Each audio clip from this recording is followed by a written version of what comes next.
Hey everybody, welcome to Kimmel's Irish Pub. Time for another movie review. Tonight's movie, Crawlspace. So this popped up on one of the various things that send me emails and say, hey, new movie release, right? I get them from Vudu, I get them from Redbox, I get them from all of the movie channels I subscribe to. This one, I don't know where it came out on, but I couldn't find it for the longest time. I had it on my IMDb list. It is now on Showtime. So those of you who subscribe to Showtime, you'll know it is there. It is a 4.7 on IMDb, but only 529 people rated it so far. It's only an hour and 30 minutes long. It's about a family man who finds himself trapped in a crawl space in a remote Oregon cabin where there's poachers and they stashed their gains. So, I don't know. I don't know that much about it. I don't know why it's on my list at that low of a thing, but Henry Thomas is in it, right? So I'm like, Henry Thomas, he looks familiar. He's Elliot from E.T. So I don't know if I've ever seen him in anything else outside of that. So I'm kind of excited to see who he plays. He plays a Robert Mitchell. I don't know. But I don't know. Low expectations, but short film on Showtime. We'll see. Let me get into it, find out what it's about, give you a better idea, let you know what I think. Elliot. E.T. phone home. You know, they say it's part of the Mandela effect that he didn't really say that. E.T. phone home. He just said phone home. So, there you go. A little nugget for you there. Alright. I'll be back.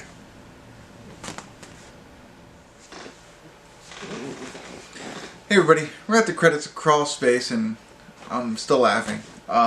You know, it's not... Initially, I think for a majority, no check-in, sorry, short movie, hour and a half, you don't really need to know too much about the plot line, but the plot line's there, and it kind of keeps you interested, I think, you know.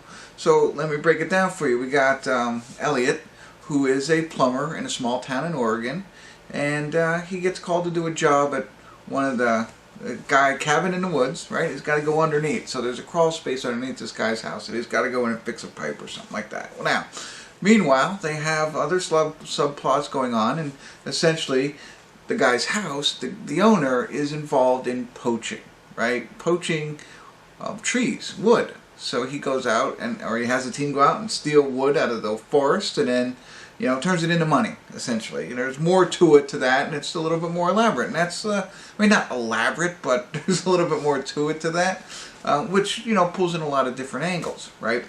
So pop up these two guys who basically want to rob this guy, the owner of the house, who has now made money from poaching, and they want to come in and they want to rob him. Well, Elliot is underneath there, and that's where all the money is.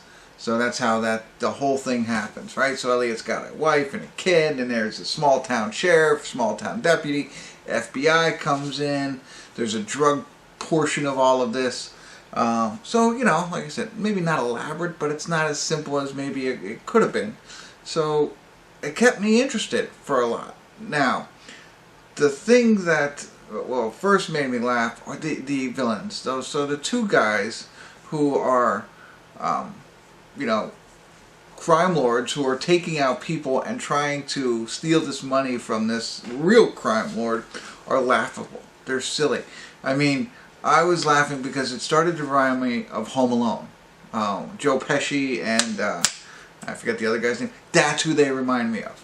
You know, and it turned into that. It felt like they were just that.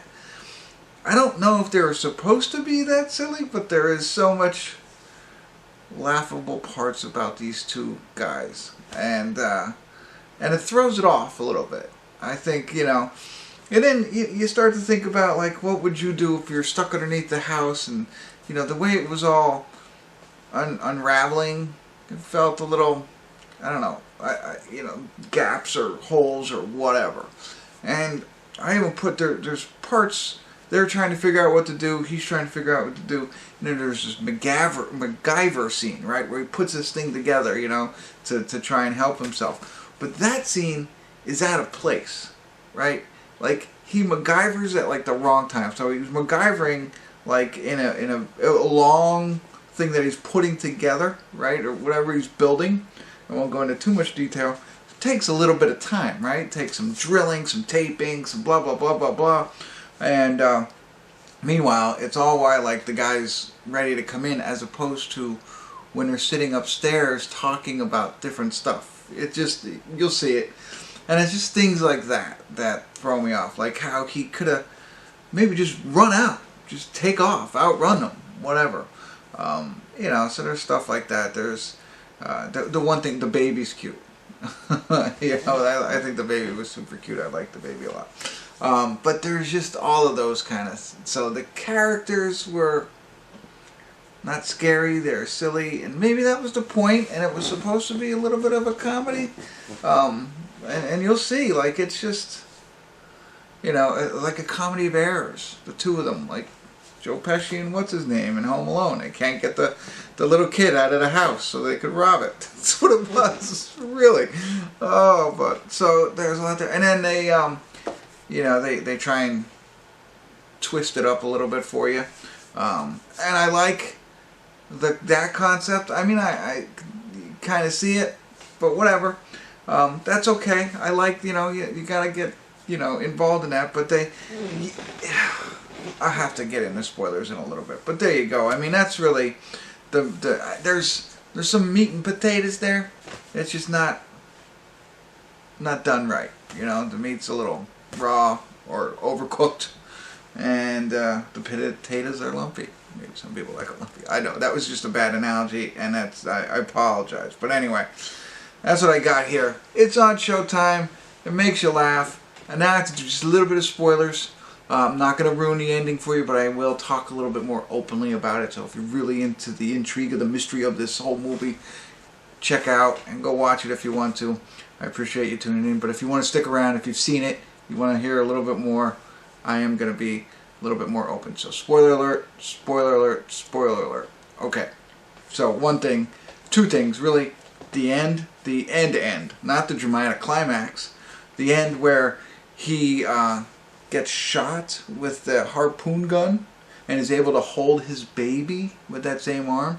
Meanwhile, when this all happens, he doesn't even go to the hospital. He's been shot and has been, you know, torn up and all this kind of stuff, and they don't even put him in an ambulance. He just walks home. And then, so that piece. Then the throwing the money out in the street, like, come on. I mean, I get the excitement and that kind of thing, but so there's that. And then the twist piece of it that I was referencing earlier. Like, okay, if you have this mastermind plan on what you're going to do, and I get it, you hired the two knuckleheads that you did. I mean, there's so many other ways that she could have made it happen still. Even after all of this, she could have easily taken care of it all, or just got herself out of it so she wouldn't have to, you know. But so you think about that, it's like, really? I mean, come on. Like, she has this whole elaborate plan and then just doesn't see the opening to either fix it all herself or, you know, at least get away with not being involved. I don't know. So there you go. I had to share that with you. If you stuck with me, I appreciate it. You obviously watched the movie or you don't really care about it. I didn't spoil the ending, but you'll see it. Alright, that's it. Hopefully that was helpful. I'm 4 or 5 on this one. But still laughable. Fun. So I'm not disappointed. Alright, thanks for tuning in. Kimmel's Irish Pub.